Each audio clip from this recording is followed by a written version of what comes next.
So my view, which is probably similar to yours, is like, right now all the litmus tests, and this largely comes out of like actually the Hillary Clinton and the neoliberal approach to politics, all the litmus tests are around social issues in the Democratic Party.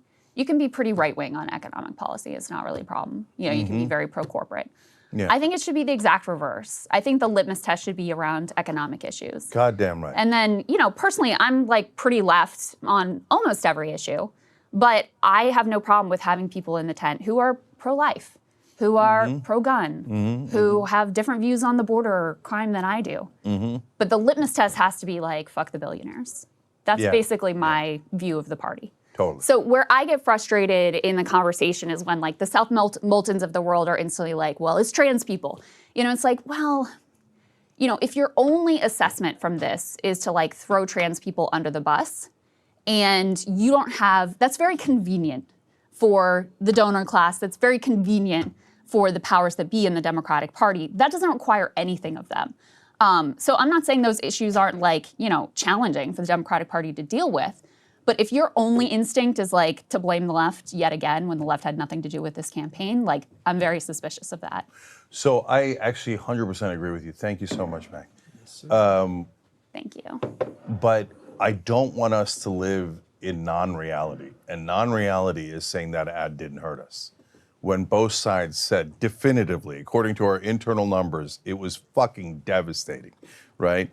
So like, that's not the number one reason. I want us to live in non-reality. And non-reality is saying that ad didn't hurt us.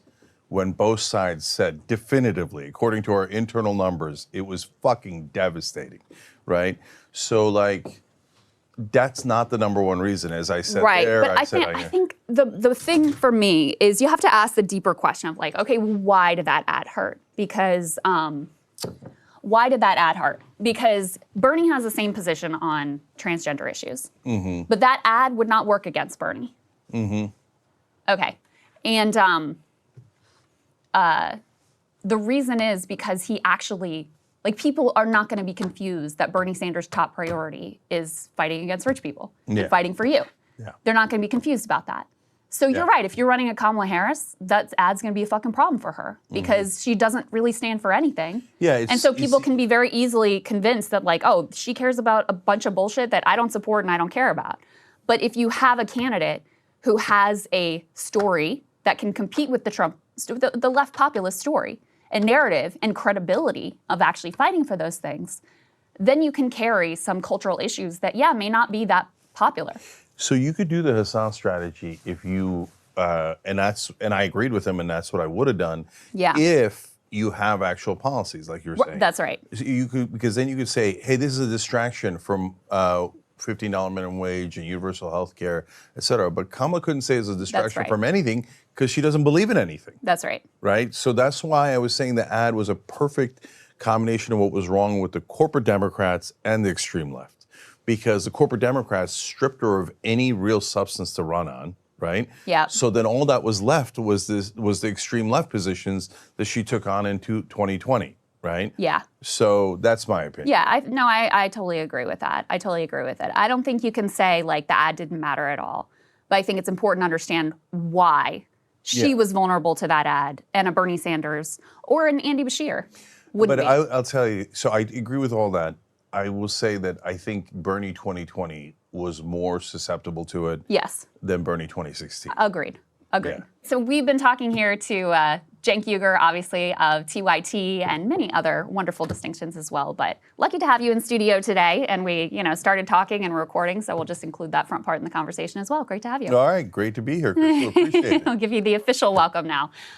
So you've been making a lot of waves.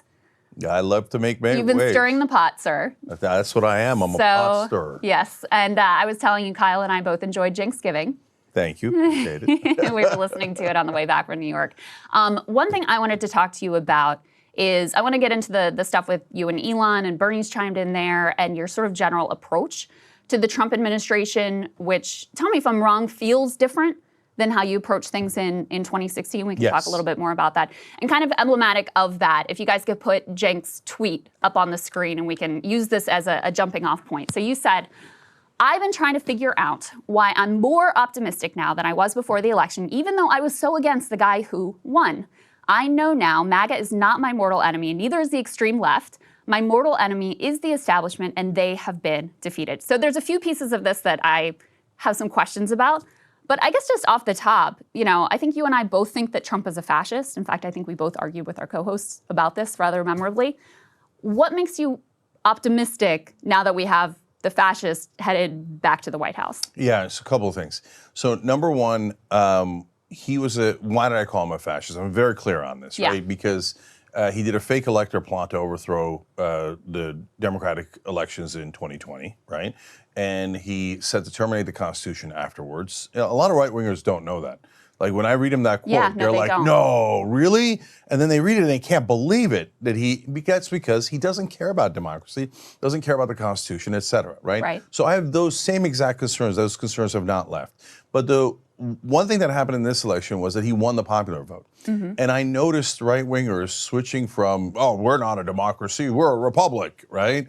To like, let's go democracy. Suddenly free and fair elections exist, right? And suddenly they're in favor of democratic elections. So great, wonderful. Because my number one concern is that he's not going to leave office. I'm less concerned about that now, okay? So maybe I'm wrong about that, and if I'm naive about that, then I'll own up to it, et cetera. Let me just say, though, so for me personally, yes, I continue to be somewhat concerned he won't leave office. But my issue with the fake electors plot and all of the things that he tried to pull during that time is that it was indicative of, an attitude, an authoritarian approach to government. That doesn't just apply when he's trying to leave office. So, for example, he wanted to shoot protesters famously in the leg during the Black Lives Matter protests. And he, at that time, had some, institutions around him. And I think it was Mark Milley in particular was like, you can't do that. My fear this time is he doesn't have those people around him anymore. And each of the institutions that held him back last time, Supreme Court, the Senate, the Department of Justice, the Pentagon, all of those, there's been a concerted effort to make sure that this time he is able to indulge his worst and most fascistic impulses. So that's why I almost feel like I've traveled like the opposite journey as you, where in 2016 I was more like, maybe who knows what we're going to get out of this. This time I'm actually more concerned, especially because you have that Supreme Court immunity decision, which really does kind of give him carte blanche. Okay, so I'm going to get to the irony here, right? Okay. So why am I thinking the other way? Yeah. But first let me double down on what you're saying. Kash Patel's a disaster. Pete Hegseth is a disaster. I actually thought Matt Gaetz was a mixed bag because he is actually anti-war and anti-corruption, but of course he has a terrible personal life. Right. But him being a mess might have actually been a good thing because he probably wouldn't have been that effective. But anyway. Right. So the labor secretary is great given the Trump administration possibilities. Given the limitations, And then you've got the Team Israel, Marco Rubio, Stefanik. So I'm not in. Other than the labor secretary, I'm not interested in any of this, right? So, and you're right, the Supreme Court has allowed him to be above the law, but on top of that, he has no accountability left. What are they going to do, impeach him? What are they going to do, arrest him? Right? No accountability, the brakes are all, and I agree with you, the establishment was a brake in the car, now that brake has been taken out. So what in the world am I thinking being slightly optimistic? Well, there's two parts to it. One is the establishment being defeated. We got to come back to that because that's so important. But on Trump, the new brake in the car, and this is me out on a limb, okay? Is right-wing populists. So, okay, I can see you're grimacing, okay? Listen, I am, the show I do, right? And I love soccer. And, but I am also very skeptical that that movement has significant sway or influence with Trump. But go ahead, make your case. Okay, so I think that's wrong. So, number one, this is a different MAGA base than in 2016. The 2016 MAGA base was Trump is demigod. Whatever Trump says is by definition brought down to us from the heavens and will never be challenged. So I had no interest in that base, right? And it was filled with old school Republicans, some establishment guys, but not that many, but still they were hanging in there. Then they had the religious guys who were like, let's go kill everyone in the Middle East so Jesus can come back and stuff. Like Mike Huckabee. Yeah, but those guys have lost a lot of power within that base. So now within the right-wing base. Pete Hegseth, sorry, I'll let you finish, but Pete Hegseth, Mike Huckabee, these people I know. Mike Waltz. But Crystal, Huckabee is Team Miriam, right? So she's the one. He's Team End Times. Okay, yeah, I know. So Miriam Adelson got Marco Rubio, Stefanik, Huckabee, and Walzin. Yeah. Those are all neocons, war hawks. Hegseth too. Yeah, and Hegseth with kill all the Muslims. I mean, I'm not unclear about that. Yeah. And I know that in a lot of ways I'm in the crosshairs, right? But don't discount the bros, okay? So the bros have brought in a huge new part of his base.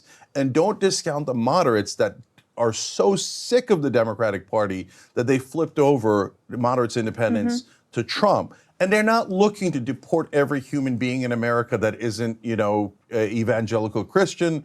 They're not looking, the bros don't even agree on abortion with the Republican Party, right? So like when you talk about Joe Rogan and Portnoy and all those guys, we have our disagreements with them, no question, right? Yeah. But those guys are breaking the car. If let's say they do what one of Trump's potential picks was threatening to do, which is deport and denaturalize and arrest Mehdi Hasan. Right? That's a specific threat that one of the potential appointees had, right? Who said that? I think Mike Davis. Okay. So he was being considered for attorney general. And so, by the way, good news, he didn't pick him, but Kash Patel says things like that, Hegseth says things like that. I think if they go to do that, and this is where people you got me on tape, you'll say, Cenk was so naive. That's when I think the Rogans of the world will come out and go, what are you doing? Really? I thought we were against cancel culture. I thought we were for freedom. You don't agree with Mehdi Hasan's position on Israel, so we're going to denaturalize him, a thing that doesn't even exist? No, I think they're going to say no, okay? And here's the absolute litmus test. Okay. On Israel, so Team Israel, Team Miriam will drive him towards war. Today, Donald Trump said that he's going in that direction. Yeah. He said that there's going to be hell to pay for the Palestinians and for the entire Middle East if the hostages aren't returned. I don't know what more hell they could live in, right? Exactly. But that's Trump saying, I will murder anyone on behalf of Israel, okay? And I will start any war on behalf of Israel. So am I right or am I wrong? We might find out instantly. Because for the moment being, they're saying, the right-wing populists, oh, no, Trump would never do a war in the Middle East. No way. But he's a tough guy, and he's going to threaten them, and he's going to get the hostages back. But what I'm trying to explain to them is, and I had this conversation with Rudy Giuliani at the RNC. Brother, when you say, oh, he's threatening them, so that's good negotiation. But what if somebody calls his bluff? And in the case of the Palestinians, they don't have a choice. Because what Trump is saying is, in order to get the hostages back, Israel wants to ethnically cleanse and take half of Gaza. No Palestinian will ever agree to that, right? So Trump is threatening a giant war in the Middle East. If he does it, we're gonna find out if I'm right or wrong. Because at that point, I think the right-wing populists and the bros go, no, brother, I didn't elect you to be a worse neocon than Biden. Fair enough, and we'll see. But I'll tell you why I'm very skeptical. Because we already knew Trump's record from his first term. Like, he was not anti-war. And he was extremely hawkish towards Iran. But his base is anti-war. He was very, pro-Israel. And so this was already out there, right? And yet you still had people like RFK Jr. and Tulsi Gabbard who were claiming he was anti-war, even though they had said, both of them, totally contradictory things previously. And also claiming that he's anti-censorship and pro-free speech. I mean, to me, that's just utterly preposterous. This is someone who wants to tighten the libel laws, who wants to criminalize flag burning. The Republican Party has launched a wave of bills across the country to crack down protests, et cetera. And so even in spite of all of that, they still continue to hold him out as some, beacon of free speech and beacon of anti-war dovishness. And so when I see that, and I see there's already been this, ability to erase all of the things that he's done in the past and pretend he is something that he's not, it's hard for me to imagine that dynamic changing. But we can put a pin in that, because we are going to see, soon enough what the reaction is going to be. Because I do want to get to this piece about the establishment. Because the other part that I have a question about here is you say the establishment has been defeated. And I should say, even in the Democratic Party, I think they have been dealt a blow. I think you see that in MSNBC's cratering ratings. I think that creates an opportunity, a possibility, but I don't think they've been defeated. I think it's very possible we end up with Pete and Gavin, next time around in the Democratic primary. These people are very resilient. I think you have a lot of, affluent liberals who will think that they could be the answer to the problems, et cetera. They still have a lot of money power. But on the Republican side too, for me, the ultimate final boss establishment is the billionaires who rig the rules for their own benefit. And the billionaires have basically never been more blatantly in control than right now. Elon Musk is a perfect example of this, but we can actually put this next element up on the screen, guys. Trump has the wealthiest cabinet in history. I think there are 6 billionaires so far that he's picked to be part of his administration.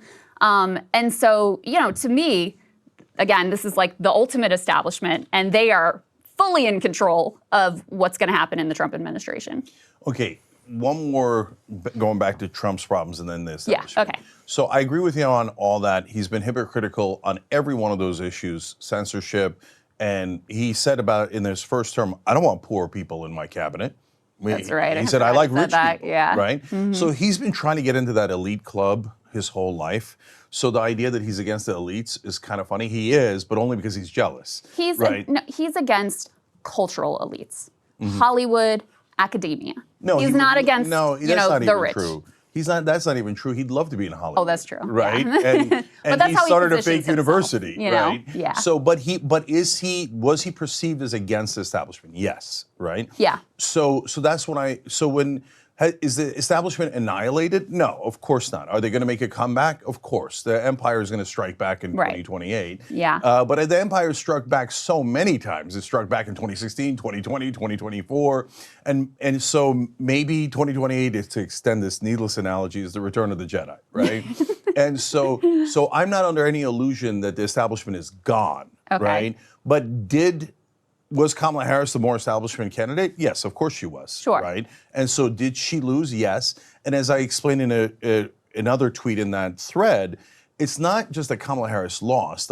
Some Hillary Clinton lost, right? Joe Biden nearly lost. Mm-hmm. So it's not that. It's that mainstream media, which is the main weapon of the establishment, is now greatly reduced in its influence. Before, we could not get past them in a Democratic primary. Bernie almost had it in 16, but certainly in 2020 when he won the first 3 states, and mainstream media defeated him with their lies and propaganda, right? Oh, he's going to execute people in Central Park, he's a Nazi, et cetera. Yeah. So the mainstream media guys are the worst liars in the world. They lie way worse than even right-wing media. I don't know about that. Okay, we can have that discussion. I think you cannot find 2 bigger liars in America than Joe Scarborough and Whoopi Goldberg. I mean, but I hear you. But I also have been kind of blackpilled on a lot of independent media, because that tenant media situation where, Tim Pool and whoever else were taking random sketchy money to put out whatever propaganda they were told to put out. I just, I don't see what has grown up on the right in the independent media space as actually being better than the mainstream press. I totally disagree with you. While I'll tell you why. While I feel like what I agree with you on is there is a possibility that exists now that didn't before. And so I feel I guess what I relate to in your tweet is I would say I feel energized because there is a possibility that wasn't there, that is there now.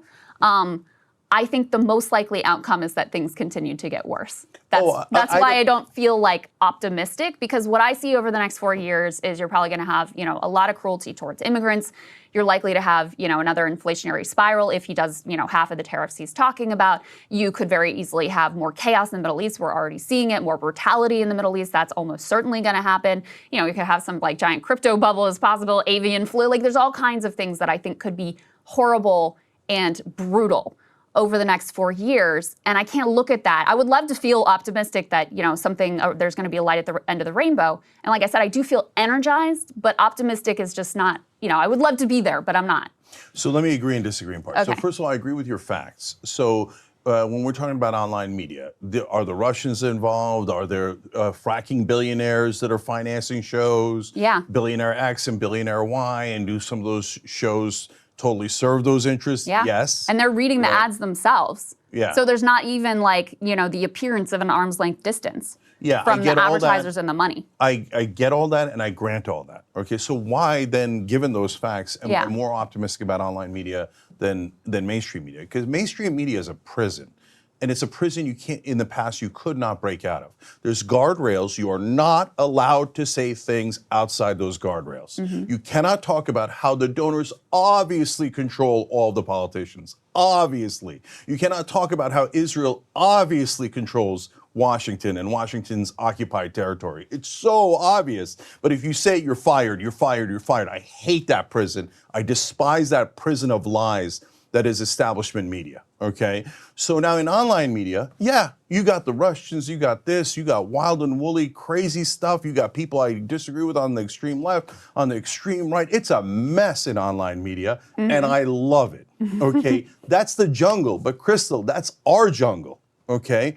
So we started this jungle at the Young Turks, and breaking points in the Young Turks are in those same woods. Right. Oh, in the woods, we have to fight off the right, the left, the middle, the Russians, the Israelis, the Saudis, etc.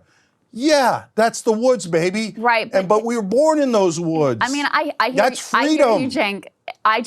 I've seen too much. I mean, you know what the incentives are. Like, the incentives are to feed the algorithm. The incentives are to feed your audience whatever they want to hear. The incentives are to be, ever more in your own bubble.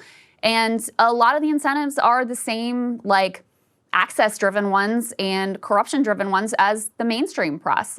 There's a reason why you and I didn't get interviews with Kamala Harris, because she knows we would have asked her some tough questions. Of right? course. There's a reason. Crystal, who gives a damn about getting interviewed with Kamala Harris? I'm just saying. I am Kamala Harris. But a lot of people. I'm not interested in interviewing a corporate robot anyway. But Cenk, my point is that a lot of people do care about that, which is why, I mean, so much of right-wing media is just like, basically sucking off Trump and whatever he says and towing the line, because they want to maintain that access. They want to maintain, their funding and their money, and they want to feed their audience whatever they want to be fed. And so, again, there's a possibility here, and I don't want to quash that. I think it's really important, and it excites me. In the same respect, like, I'm clear-eyed about what a cesspool a lot of independent media, frankly, is at this point. And so there's, I guess, a caution that I have about it as well. Crystal, nobody knows that better than me, right? We've been doing this for 22 years. I know. That's right? what I'm saying. So we started when the internet was a nice place. That's how old we are, okay? So longest running show in internet history, first YouTube partner, you know all that, right? Yeah. So my point is that I have gone through all of those different things, and I'm perfectly aware of that. I'm not at all naive about it. I know, right? Yeah. But let me ask you a question back. Okay. You and I both worked at MSNBC. Yeah. So we've worked in establishment media, and we've worked online media. Yeah. What do you prefer? Oh, definitely online media. See? But I'll tell you, Cenk, we've made some very specific decisions here, which is we don't do that. We will never talk to an advertiser. We don't do ad reads. We, have tried to intentionally create our business to avoid as much as possible, and we're still human beings, but as much as possible, some of the, the pressures, the incentives, et cetera, that I think have led to, most of the media ecosystem being not that great. And I think, that's, I know you guys have made some of those choices in your own ways, not exactly the same ones that we have, but most people, like, the money's green, and, they want me to read this ad for, like, the ball coddlers or whatever it is, and I'm going to do it, and I'm not going to look into that product, and if later down the road there's some problem with the product, I'm not going to cover it, because then I'm going to have a problem with my funders. Like, I think because we've made some specific decisions here, it has given us a lot of freedom, but I don't necessarily see those same incentives, playing out across all of independent media, which has created, as much as I would love for us to be the model for everyone, that's not the reality of most of what exists out there. Yeah, but so, Crystal, I agree with you on all of that. Again, stipulate to all the facts, right? But at least we've got a fighter's chance in online media. Yeah. And what has our perseverance shown, TYT as a network, right? Yeah. It's shown that when you buck all the tides and you don't take the obvious money, you don't serve those corporate interests, and you get attacked by every side imaginable, right? Establishment, right wing, left wing, everyone has attacked us. Yeah. And yet we're still the largest. So now that's not to brag or anything. There's a real point in there, which is, yes, but the audience values the truth. And so as difficult as it is day to day, somebody lied about you, you lost a part of your audience. So someone else lied about you, you lost a part of your audience. But you still keep going and going and going. And those guys, they all fall off. They all fall off. Daily Wire is way bigger than us, and they're, they're propagandists. Yeah, but Daily Wire has gotten an enormous amount of money from corporate interests. Yeah, right? I know. So, but Crystal, that's in the short run. No, that's in the short run. I mean, that's just, but Crystal, I'm that's also just like a business new person. establishment media. You know, I mean, they're not bucking the system, right? They're just a new version on a different platform of effectively Fox News. I know, but Crystal, I'm a business person, and I can see that those models are unworkable in the long run. Basically, what the right-wing billionaires are doing is they have a marketing budget, right? And their marketing budget goes to things like other right-wing media, right? Online right-wing media. And I get it, and that's a big reservoir of money that the left doesn't have at all, right? And so it's so ironic when they're like, Soros controls everything. Have you guys checked into how right-wing media gets financed, okay? Let alone the fact that Soros hasn't helped us a dime, right? As far as I don't know about you guys, but not us. Definitely. Right? And so I get all that, but they don't have margins. It's not a real business, okay? It's not a real business if you have to rely on, as Dennis Prager does, $23 million a year from right-wing billionaires, right? That's just a short-term marketing operation. Whereas building a real business where people actually value what you're doing, value the truth, that is sustainable in the long run, and we've proven that. Yeah. So look, last thing on Trump, in terms of why. And then I want to talk. And then I want to talk some about Elon. If you don't. No, I don't mind at all. But like minutes, right? on why I'm not despondent as I was in 2016. Okay. Okay. So there's the right wing base, but there's one other thing with Trump. He loves being popular. So you got to get one decent person in the room to show him how to be popular, because I don't think he knows how. He's just grasping at straws. He's blind, right? He keeps doing A/B testing. He's like, okay, what's more popular, being pro-immigrant or anti-immigrant? He did that like back in 2015. He went on a radio tour, and he's like, pro-immigrant? No, that's not. Oh, okay, anti-immigrant. Oh yeah, okay, people like that, right? Yeah. So, but paid family leave is popular. Healthcare is popular. Higher wages is popular, and the right-wing populists like all that. Anti-war, anti-corruption. Those are all popular. And the right-wing populists agree with the left-wing populists. So there is an area of possible agreement there that could get something done that the establishment would never do. The establishment would never be anti-war. They would never be anti-corruption. They would be never anything positive. So like we've broken out of that prison, and that prison was the worst place in the world, and it was filled with nothing but gaslighting about the American people suck and the donors are the greatest, and the politicians are honest. I just don't know.